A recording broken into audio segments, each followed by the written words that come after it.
LucasArts, TT Games, rated E10+, cartoon violence and crude humor. What is this? Lego and LucasArts? Yes, indeed. This is the sequel to the game that was our first side let's play of the channel, Lego Star Wars 2, the original trilogy. Now, some things have changed. I'm messing with my speaker because I don't want to mess with my headphones right now. Honestly, that's just my life. But Lego Star Wars 2, the original trilogy, is a sequel to Lego Star Wars, the video game, and it takes place, well, it says right there, the original trilogy. Let's go ahead and start a new game.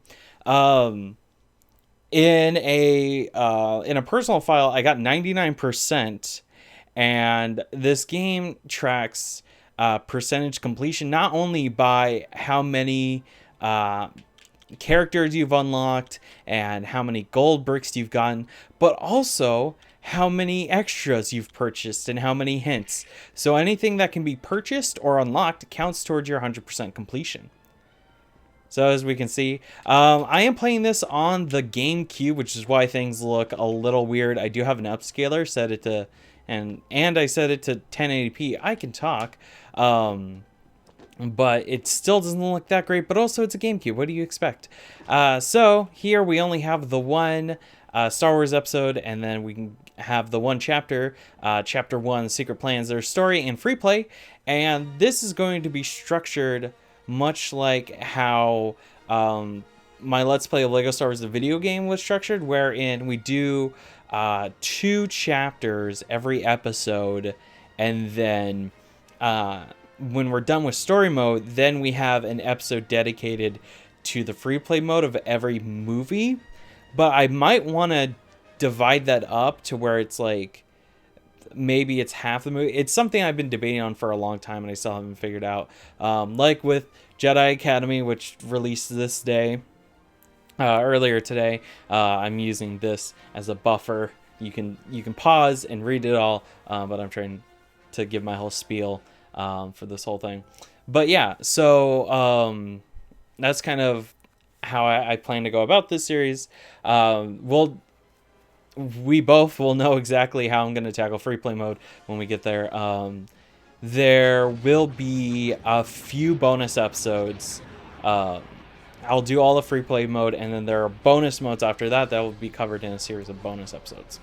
Also, with Jedi Academy, I turned off the music. For this game, I didn't. I'm just keeping it real quiet. So I'm trying to fill the void, but there is no voice acting. It's all a bunch of grunting and hers and hars, kind of like Minecraft villagers in a way. But it is very classic, and I really like it. And controversial. I guess it's not really a controversial opinion on the Lego games. I don't like voice acting in the Lego games. It feels weird. I've always grown up with the Lego games where they're all like super expressive, and they just like, occasionally you'll hear like a character will screech or something, or like in the case of the Lego Star Wars the video games, like droids will say like uh-oh and Roger Roger, but there's no actual like voice acting. Like you have the grunting, which could be considered voice acting, but nobody says any like actual lines, especially in the cutscenes. And so when Lego, or not Lego, but TT Games made the move to voice acting, I was like, I'm not so sure about that. And I'm pretty sure I'm not alone in that, but yeah, that's just kind of my opinion on the whole thing. So the first thing I wanted to point out was that this right here dispenses hearts and silver Lego studs, which are worth 10. Oh, hello. That's weird. I didn't pull that. That was weird. Okay. So yeah, silver Lego studs are worth 10, gold are worth 100, and the super rare purple ones are worth 1,000.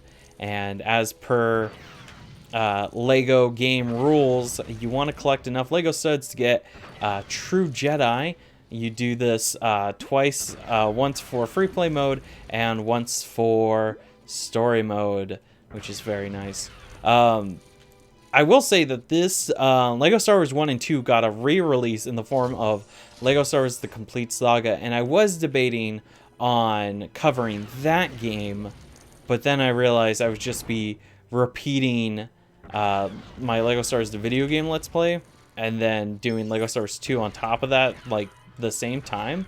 So I figured I would wait until, like, far in the future where I've, like, really, like, either improved or, like, changed how I approach videos to cover the complete saga, and instead just stay on track with the classic Lego games as, you know, they are numbered. So here you probably saw some blocks with some glowing bits about them.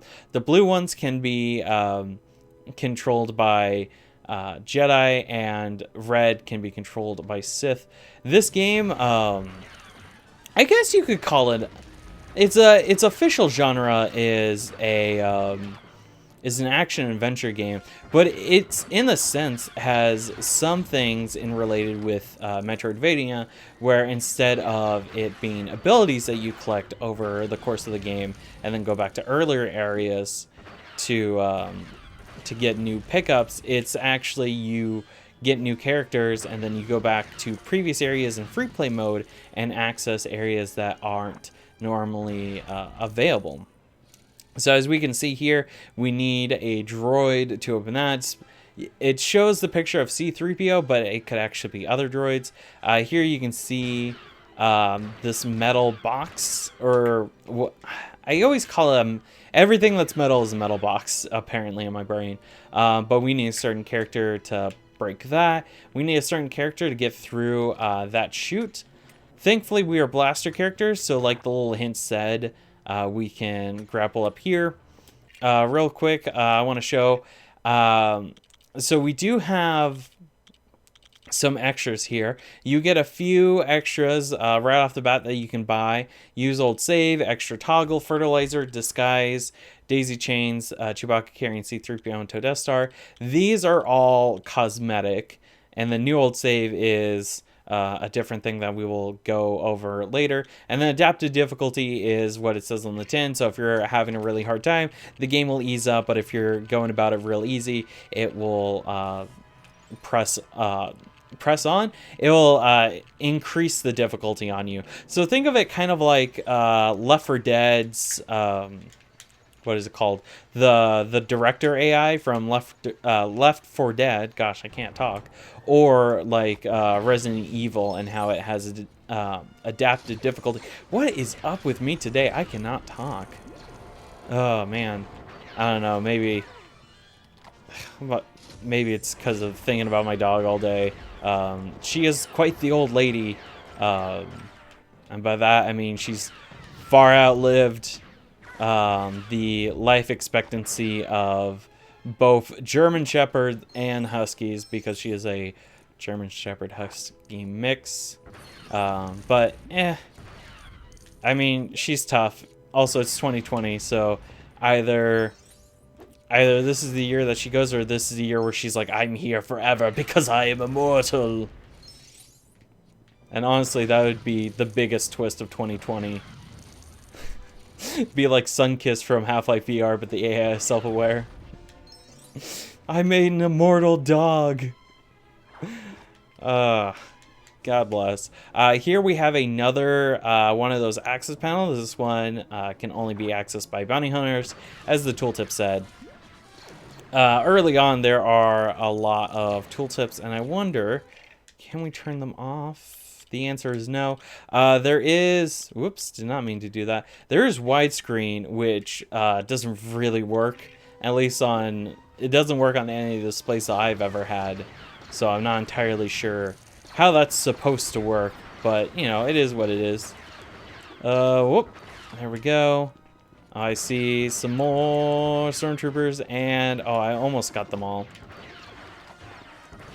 There we go. Look at us go. I have learned quite a bit about how to edit and how to do audio mixing since my my days of doing the the Lego Star Wars the video game Let's Play. And the biggest thing actually is the audio mixing, because of the fact that I didn't really know how to do it properly back when I did that Let's Play. And so I actually, on one of my videos, I actually have a copyright claim from either Disney themselves or someone on behalf of Disney, because you can hear the Star Wars music a little too clearly, which, you know, is not something you want to have happen on YouTube, because, you know, those bots, they'll take you down without a second notice. But so here, I just wanted to point out, because I didn't really make a comment about it, we got True Jedi. This first mission is actually really forgiving with getting True Jedi in story mode. It really wants you to like take your time, get used to the controls, and collect as many Lego studs as you want. And this is something that we're going to be definitely doing a lot. And also, one thing that I wanted to point out is that this is a 100% Let's Play. I am going to try my best. I'm going to do my best to get as many mini kits as I can. Now, there are definitely a lot of mini kits that are locked behind certain characters that we won't have access to until we come back in free play mode. But also, there may be some mini kits that are available in story mode that I just don't find. And we will find them when we go through these levels with a fine comb in free play mode. And also, to talk about free play mode again, just like with that Let's Play so many moons ago, those episodes will be heavily edited. And I'm not entirely sure if they will come out during their usual time, or if I'll have to set up a special schedule specifically for those videos. But that's a wait and see. That is neither here nor there. So we will just have to wing it and have a fun time. And let's get C-3PO so we can open up this door. And actually, now that we have C-3PO, we can actually take him all the way back to that beginning area where we saw something that required a protocol droid. And, you know, C-3PO fits the bill, which is very nice. Also, haven't quite gone into the history of my game. I've just gone over like the mechanics of the game, and also how this series will work in general. And yes, I am going out of my way to that beginning area so I can talk about this. So, Brain, would you like to work today?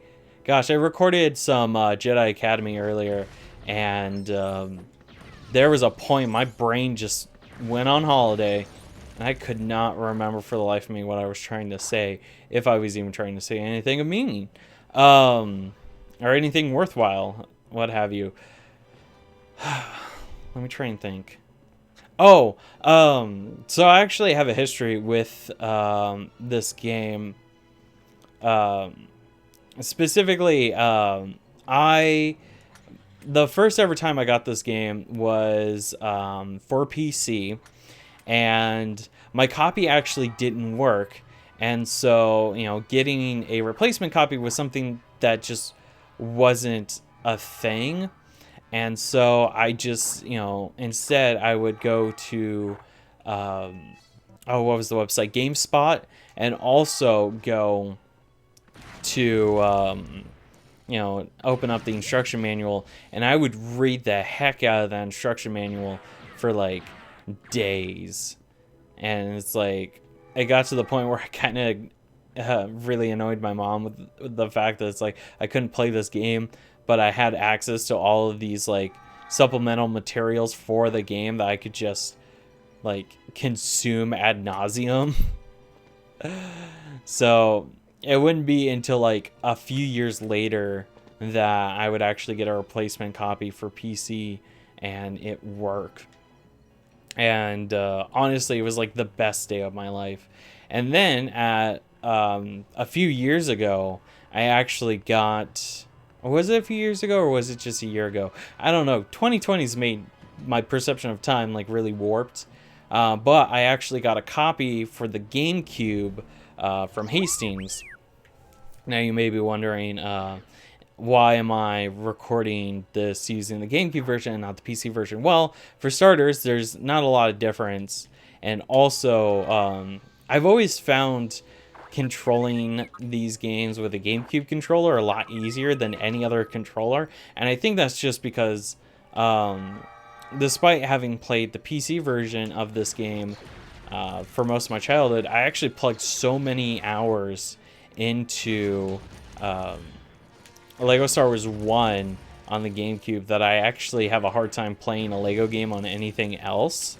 Like, the other day, not to compare, like, this game to, like, any of, like, its sequels or predecessors, that's not what I'm trying to do, but I was trying to play through Lego Star Wars 3, The Clone Wars, on my 3DS, because I remembered that I had that game and I wanted to play through it.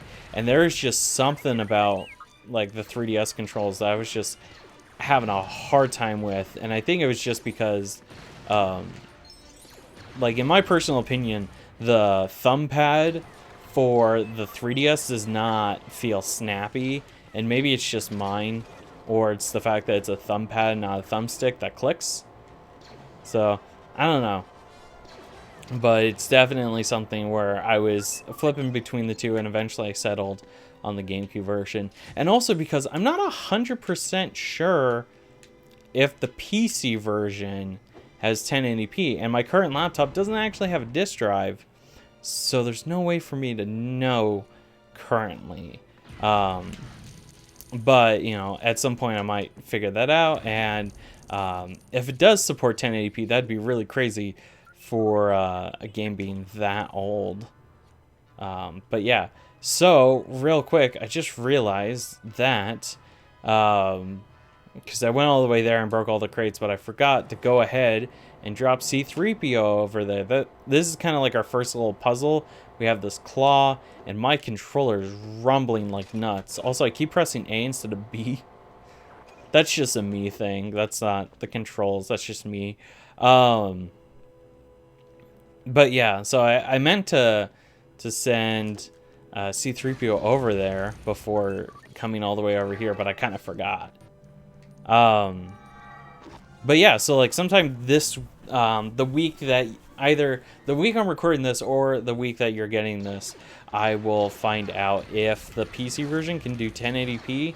I will say that the only way for you to play the PC version is if you get a disc, because I looked around and I could not find it on any digital distribution platform. I did... What am I trying to say? Oh, I did find the complete saga on like Steam, but if you're wanting to play along, I wouldn't necessarily recommend playing this along with the complete saga version, because there are some differences between that version and Lego Star Wars 2, because it's, the more I thought about it the other day, the more I realized that the complete saga is kind of like its own beast. It's in a sense like a remaster, and so like some of the collectibles have been changed in terms of like where they are, or like how you get them. Like some of the puzzles have changed, and like how certain characters feel. It's kind of like its own little thing.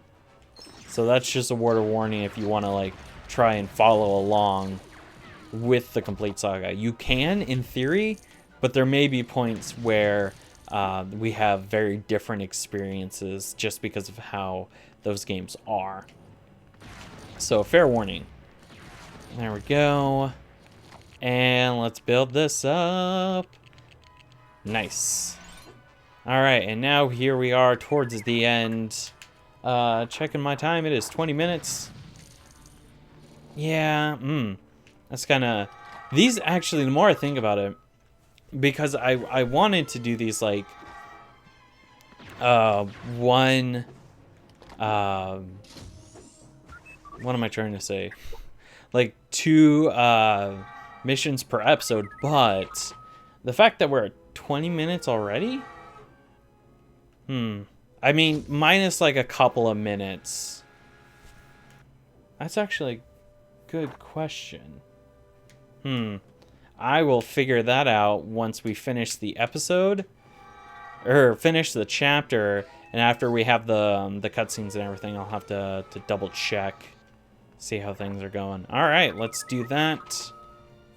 And let's check. Because I actually didn't activate my stopwatch because I didn't think I needed to.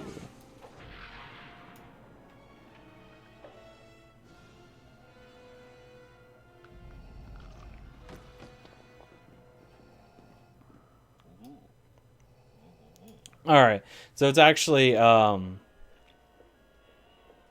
yeah, it's about a minute. And these, I'm actually remembering that some of these missions are kind of long.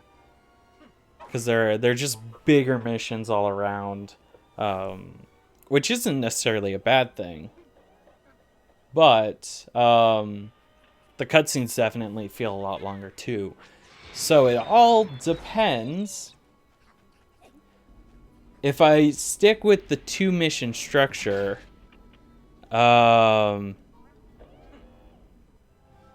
we could, in theory, it could be 40 minutes long. It all depends. But real quick, from beating that first chapter, you gotta unlock episodes 5 and 6. So now you can do the movies in different order. But I'm not doing that. I am going to complete them in, the true chronological order. There we go. 100% True Jedi Story Mode. We got ourselves a ton of Lego studs. Over 100,000. Over 120,000. Holy crap. 123,030. Nice. We didn't get any mini kits though. I thought that maybe that C-3PO door had a mini kit, but I'm confusing it with something else. So we can now continue the story or go to Mos Eisley Cantina, and I think I'm going to go to Mos Eisley Cantina. And as we can see, that's my 99%. There's literally one unlockable left that I needed to buy, but it required a lot, and I was like, it's fine. I'll just take the steps to do it. And this was me trying to formulate an outline, but I was like, nah, I like winging it. So I'm going to overwrite that second file. There we go. If you see Darth Vader's head, that means the game is saving. Don't turn off your console. Just don't. Alright, so we are now playing as the Rebel and Captain Tilly's and the and R2-D2. The characters that you appear in the cantina with are the first and second player that you will have, or that you are using at the end of the level. So in that case, I was Captain Antilles and moved over to R2-D2. So yeah, So here we can actually buy some characters. We can buy a Rebel Trooper and a Stormtrooper, an Imperial Shuttle Pilot, which is really cool. So I want to go ahead and buy those, and then go back, go to extras, use old save, extra toggle, fertilizer, disguise, all of these wonderful things. I think one of the power bricks I really want to try and get is definitely, I want to try and shoot for those score multipliers, because that will help us a lot, especially as we keep getting more multipliers, because they actually will stack and be able to get nice bonuses out of them. So we are at 25 minutes. It's about half an hour, and I don't want this going for too long. So I'm actually going to cut the episode there. Thank you guys so much for watching. Heck, this... just by the fact that the episodes are now longer, this Let's Play may actually go on longer than Jedi Academy, give or take. But yeah, thank you so much for watching, and I will see you tomorrow for some more LEGO Star Wars 2, the original trilogy, where we continue Episode 4, A New Hope. Bye-bye.